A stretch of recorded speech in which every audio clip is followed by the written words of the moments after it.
So last time we talked about the elimination reactions.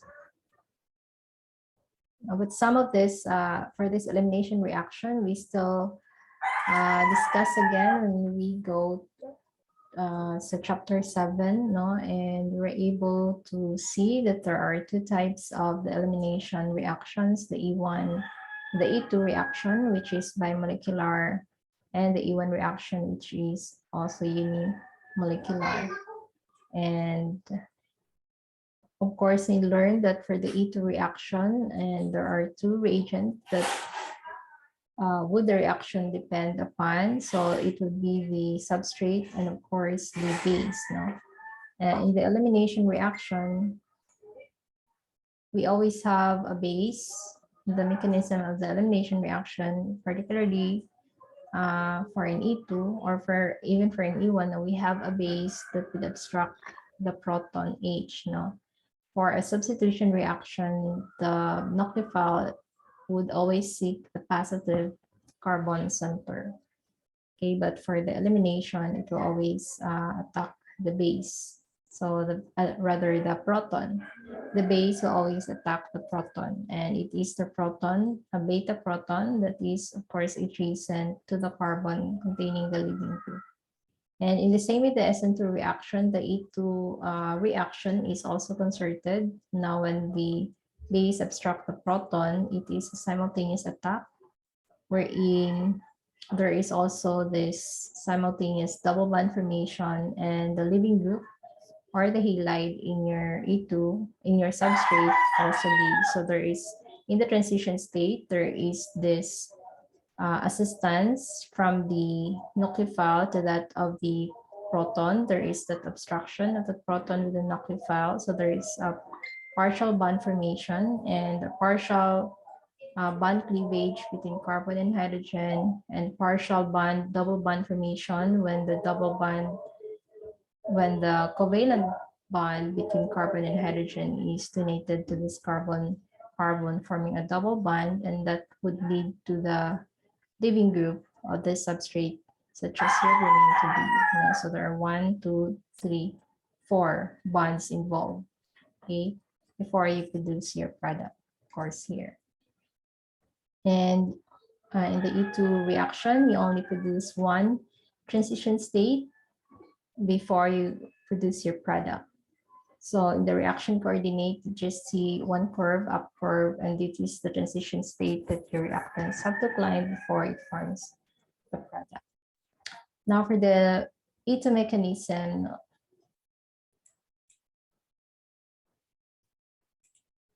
it is very usual that the orientation of the hydrogen atom being removed, the one that's being obstructed, and the leaving group, such as this. No, so you have your carbon atom, and you have your leaving group. For example, here, carbon atom, your leaving group, such as your bromine.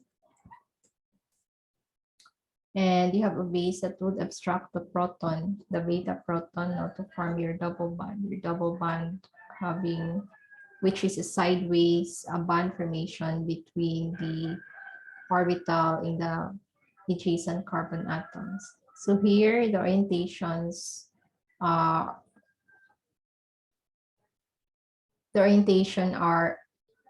they should be in the same plane, just as in here, like the human projection here. No, and we will see later when we go to chapter 7 why would the base would differ such as that way. Of course, the same with the SN2 reaction. No, there will be minimal repulsions from the adjacent other atoms when the base obstruct the proton, and it will be very far from the leaving group, where being closer, such as if the base would obstruct the proton in this position, it would be greater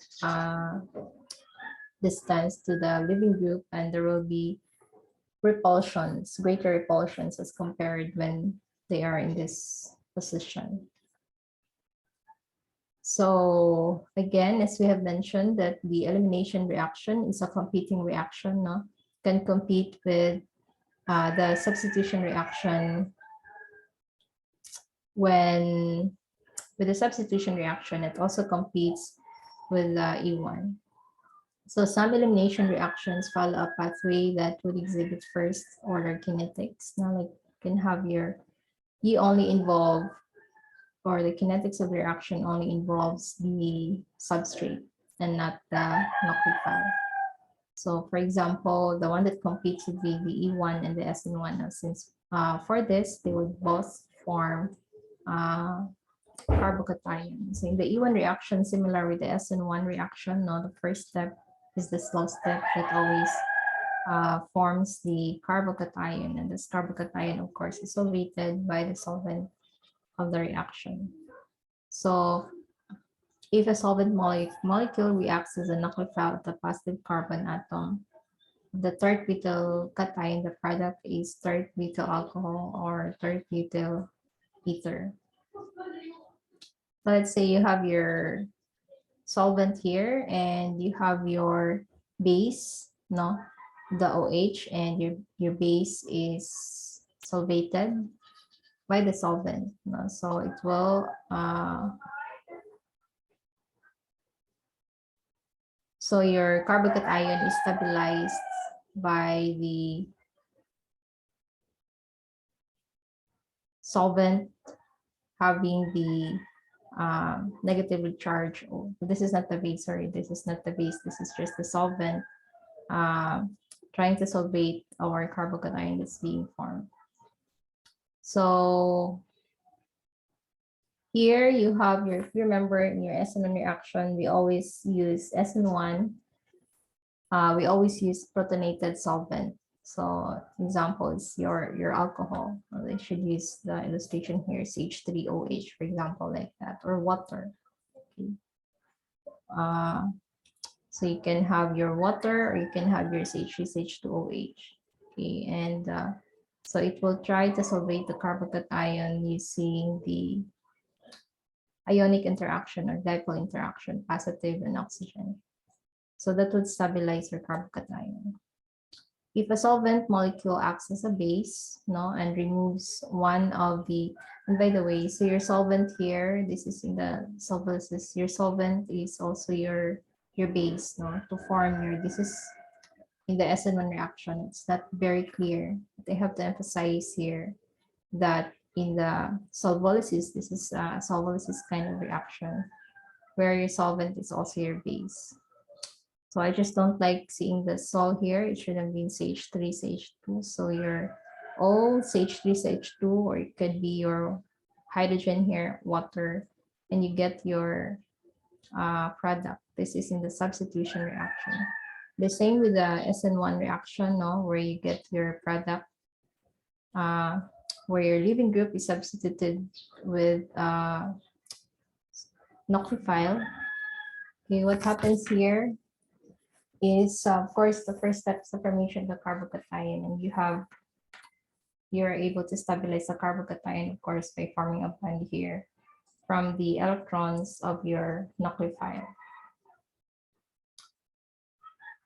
Just don't get confused because now when I look at the sol can have your sol equals H3, so it can be your solvent. So for the E1 reaction, your sol again can be CH3, CH2, or you can have water. Okay, we're just trying to emphasize here our nucleophile having an electron. No? So how would the E1 proceed? So there are two possibilities, of course. No, so your nucleophile having an electron, or of course we know that the nucleophile is also a Lewis base. It can attack this positive carbon, but it can also attack this hydrogen here. So remember, when you have your carbocation, it would try to disperse this positive charge here by forming a bond here from one of the carbon-hydrogen bonds. So it will be easier for the nucleophile to abstract here. But if you have your reagent having an electron pair that would try to abstract proton, we don't call it anymore the nucleophile. We call this time the base, no? So the base or the Lewis base would donate its electron to form a bond with the Lewis acid here. So you form a bond, let's say your sol, CH3, CH2O, H here, you'll get your CH3, CH2, O, H, and use the lone pair to form a bond hydrogen as positive charge here. And then the bond between carbon and hydrogen will be used to form a double bond in this case. No. So you can rewrite this. If you get confused with the sol, you just have to rewrite on substitute sol with CH with hydrogen for water, or substitute sol with CH3, if it's CH3, CH2. Okay, so again, if it's elimination, the base will not attack the carbon, positive carbon, but instead it will attack the hydrogen adjacent to the positive carbon and will produce an alkene. For the mechanism of the E1 reaction, it's the same with the SN1. You first produce your carbocation, no, and after which have this is your transition state for your first step reaction.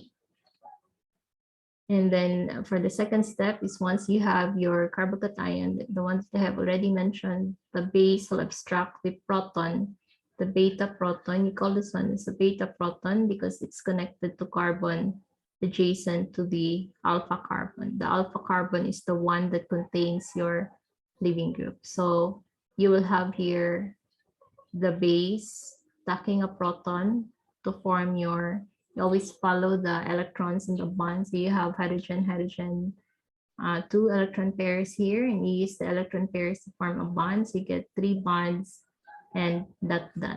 Okay, and you check, of course, the formal charge for water, it becomes passively charged.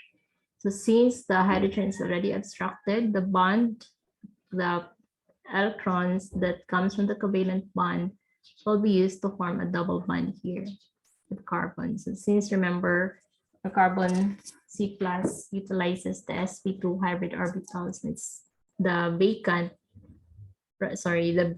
p orbitals rather, it utilizes sp2 for all 3 carbons, but there is a vacant p unhybridized p orbital here, and it will form sideways overlap with these electrons here. It comes from the sp3, okay, and so there will be a sideways overlap, and eventually the carbon changes its hybridization from sp3 to sp2, and there will be sideways overlap of this p unhybridized p orbital and unhybridized p orbital here to have here. Okay, and this will be your product. Okay, the last step would be, since you get a proton, you have your, there's only 2 steps.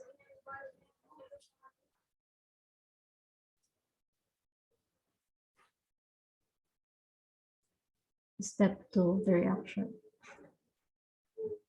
So dapat 200 na siya for. So let's check for this when we go to chapter 7. So how to determine whether substitution or elimination is favored. So SN2 and E2 reactions are both favored by high concentration of a strong nucleophile or a base, since they are bimolecular. Both the SN2 and the E2 are both bimolecular, so they're both favored by high concentration of a strong nucleophile or a base. Of course, you've already learned which one would be a stronger nucleophile or a stronger base, right? So for example, the more negatively charged OR minus or alkoxy, then the neutral one will be a stronger base. The negatively charged base is more basic or more nucleophilic than the neutral one. So when the nucleophile attacks beta hydrogen, so when it attacks a beta hydrogen,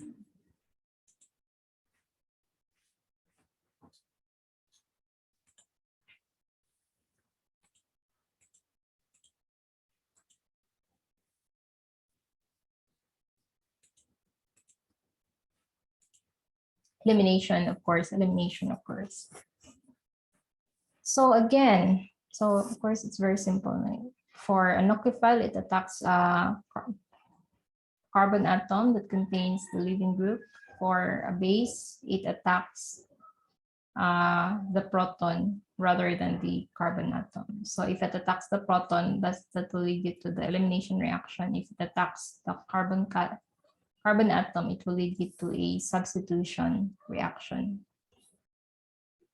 So there are several considerations when we compare the SN2 versus the E2 mechanism. So which one would be favored? Of course, we already learned both favors strong nucleophile or strong base. So let's look at the substrate. So which one will favor SN2 and E2? And you have to remember that if you try to compare the SN2 and the SN1, no, since the SN2 reaction, it's always concerted.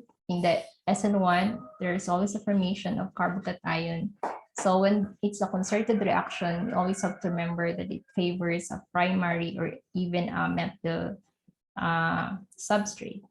So if we have a primary substrate and then we try to compare, that was for SN1 and SN2. Now, if you try with SN2 versus E2, we've learned that for primary substrate, it favors substitution. So you will get, for example, if your base or your nucleophile is ethoxide. So where do you get your ethoxide? This is a conjugate base of ethanol. Ethanol, your CH3CH2OH, okay? So the conjugate base is just without the proton here, that's negative. And of course, you need a counter ion that will be positive 1, such as your sodium plus. So this is your base, ethoxide, and it will try to attack this one. So there is 2 considerations, right? So here we're being shown with the skeletal structure, but of course, you always have to remember how many protons are there for every edge, for every carbon. So here, this is your alpha carbon, and this is your beta carbon. So if it acts as a nucleophile, it will attack this alpha carbon, and you will form, the bromine will leave, okay, and you will form carbon 1, carbon 2, you will form O, CH2, CHR, okay, and this is for a substitution reaction, in particular, the SN2 reaction. We're using a strong base here. But if your nucleophile abstract a base, a proton rather, if your nucleophile that acts as a base would abstract a proton adjacent to this carbon, then you will produce an alkene. Okay, so if the proton is being abstracted here, the hydrogen carbon bond will be utilized to form a bond here, a double bond, and bromine will leave. So plus Br minus, of course, here is a side product. Okay, but to try to compare whether it's an SN2 or an E2, you look at the percent of the products being formed. So 90% would go to an SN2 reaction. So majority, or if you are using a primary substrate, substitution is being favored. Now let's look at what happens if we are using a secondary substrate. For example, this one, you have 1, 2, 3, you have 2 bromoethane here. So you notice that we're using the same reagent, sodium ethoxide. So ethoxide is our base or our nucleophile, and our solvent is ethanol. So again, your ethoxide can attack your carbon containing your alkyl halide, your alpha carbon, or it can also attack the base. So if it attacks the, here in this reaction, this favors elimination. When this attacks the carbon here, you will get, so the bromine will leave, you will get 1, 2, 3 carbons, and you will get carbon. We will utilize the electron pairs from the ethanol here, ethanol ethoxide, and you will get OCH2, CH2, CH3, OCH2, CH3, and the percent that's being produced, the yield of the product doing the substitution is only 21%. And if we do the elimination, we can abstract the proton coming from this carbon or coming from this. And if you have that, you get your elimination product.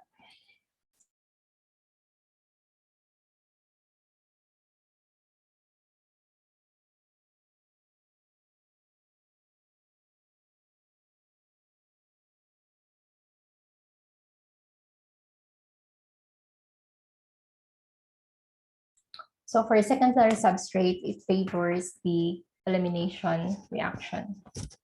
Let's look at the tertiary next.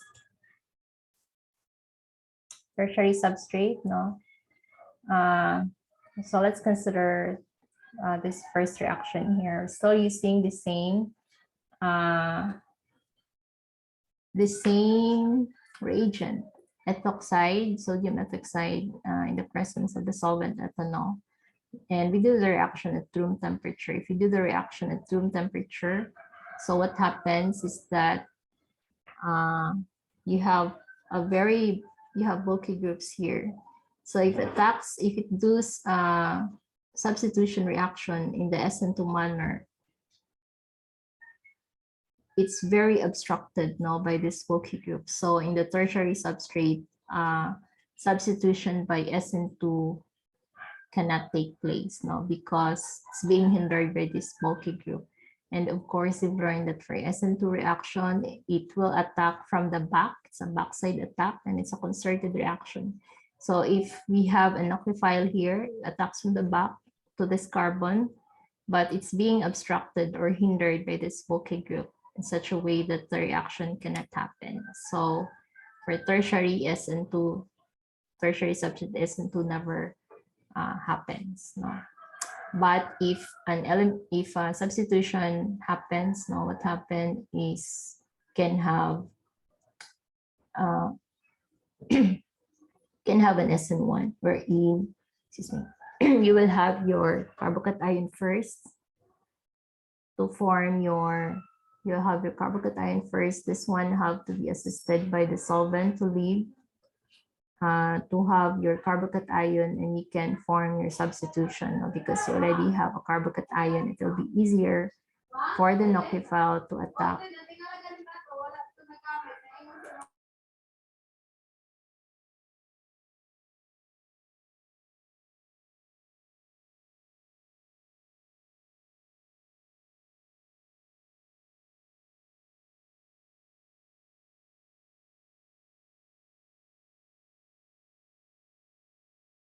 Okay, so it's possible when using a tertiary alkyl halide for a substitution, but only when we do the SN1. But the product is still very, very small here. Majority of the reaction would go into elimination reaction. So here you have, it's really hard to attack this carbon here, for an SN2 reaction. Instead, your nucleophile will act as a base and abstract the proton from this adjacent carbon here containing your hydrogen. So the beta hydrogen will be abstracted by the nucleophile to form your double bond carbon double bond here. And of course, your base will leave and you get 1, 2, 3, 4 plus a double bond here. So you get 91%. Now, if we hit that, increase the temperature, actually what happens is that elimination substitution reaction actually is eliminated. Your nucleophile will readily act as a base. Okay, your proton here is very, very acidic, which means it's very exposed. It is very partially positive by virtue of being adjacent to this bromine atom, which would do electron withdrawing inductive effect. So in return, so it draws electron paingon sa iya, draws electron sa nga bond, and carbon hydrogen bond here will be depleted also paingon kang carbon, and hydrogen will be very, very exposed, so become very partially positive also, and especially at a very high temperature, the base can easily abstract your proton to form your double bond here. And for this case, actually you get a 100% reaction. So this at a very high temperature is feasible both for an E2 and an E1 mechanism. And you don't get a substitution reaction. So to favor elimination, you have to do at a higher temperature, and there will be no substitution. Your base can easily abstract the proton at a very high temperature. So So again, elimination for a tertiary substrate, elimination is favored. For a secondary substrate, elimination is also favored. If we're using for a primary substrate, you have the substitution being favored next.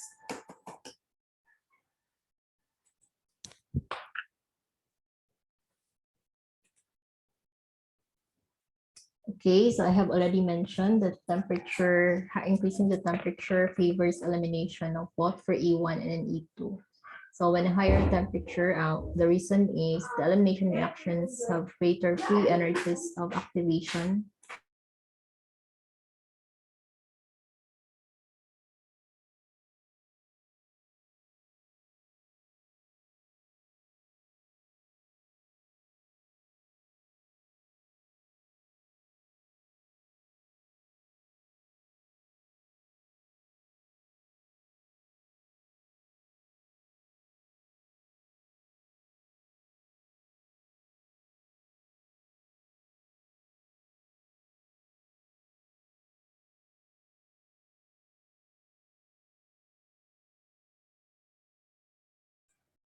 Okay, so elimination reaction have greater free energies of activation than the substitution reactions because more bonding changes occur during elimination. Of course, we form a double bond here.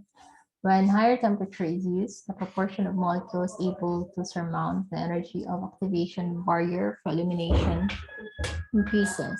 So more than the proportion of molecules able to undergo substitution. So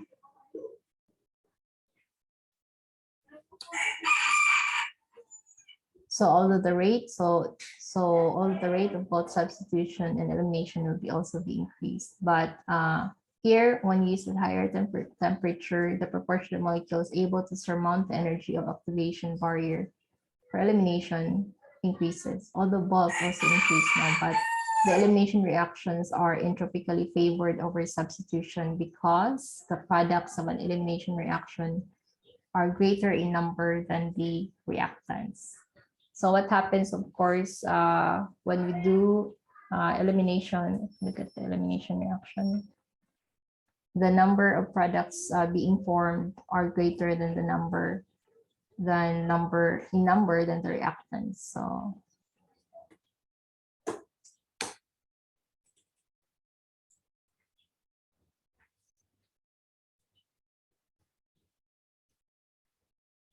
let's look at here for the elimination of the substitution, just have to substitute and then get two products. For elimination, you get 1, 2, 3 products. The number of products are greater, formed or greater in number than the reactants, and therefore the elimination reactions are entropically favored.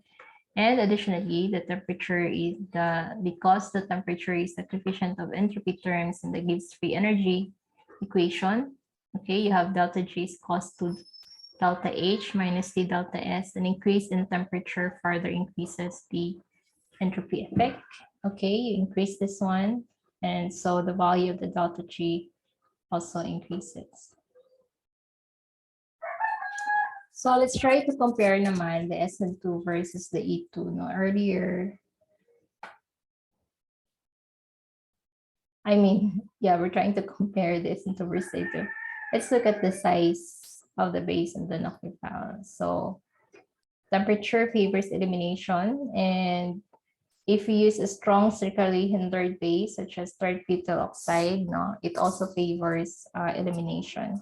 So the bulky methyl groups of the third butoxide inhibits its reaction by substitution. So if you remember, when we are using a tertiary substrate for an substitution, it is hard for the base or the nucleophile to attack the carbon in the substitution reactions as SN2. So because of that, such as this one, there is never an SN2 going on. And because of that, this is a bulky group. It will be much easier if you use a hindered, a bulky nucleophile or a base. It will rather follow the elimination rather than the substitution because it is very bulky. It's hard to attack the carbon atom in the SN2 mechanism, because again, the SN2 mechanism is concerted. It has to approach from the back of the substrate with respect to the leaving group. So for a bulky base or nucleophile, it favors elimination reaction. And relatively unhindered base, such as methoxide ion, reacts with substitution, favors substitution like unhindered.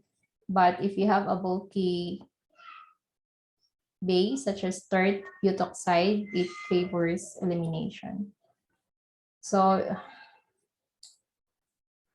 let's have an example. So here you have stage 3O. This is an unhindered base. No, it's a simple one. It favors SN2 reaction. It's easy to abstract. Even this one is a primary alcohol. So of course, primary alkyl halide. Primary alkyl halides, of course, we know it favors SN2 reaction. So this one, you see there is a greater proportion, 99% actually, of the SN2 reaction is obtained. But if you have an unhindered base, no, we don't get an SN2 reaction at a very high percentage. Instead, what the majority of the products being formed is due to the elimination. So why is that? We are using the bulky third butoxide. So third butoxide, you have the T, no, the CH3, it's very, very bulky. It's really hard to approach from the back of this. So there's hydrogen here. There's just this bulky group here, and you have your hydrogen. And if this nucleophile attacks this carbon here, subsequently, as this bromine leaves, it's still so hard. No, it cannot approach this one. It is hard to attack this carbon because of this. It's hard to donate its electron to attack this one because this one is very bulky. Instead, what happens is this is your alpha carbon, this is your beta carbon. Instead, it will attack the base, the proton rather here. You know, so when the proton is being abstracted by this, the bond between carbon and hydrogen is formed, would be utilized to form a double bond, and then the bromine leaves. So you have here. So you have the hydrogen is removed by this, and the bond between carbon and hydrogen. So I'm not writing, no, just try to imagine there is a hydrogen here because this one is using the skeletal structure. The carbon hydrogen, the hydrogen is subtracted by the base, and the carbon hydrogen bond will be used to form a bond here as bromine leaves. And the bromine leaves, the bond here will be carried by bromine. You have the double bond here.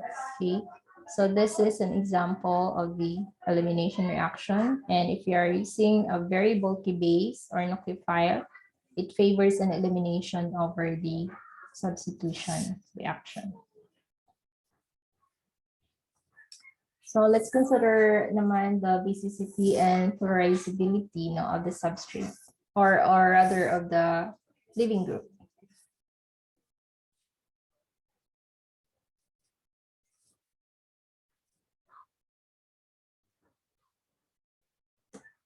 No, basicity and polarizability of the nucleophile or the base. Okay, so let's say we're using the 1, 2, 3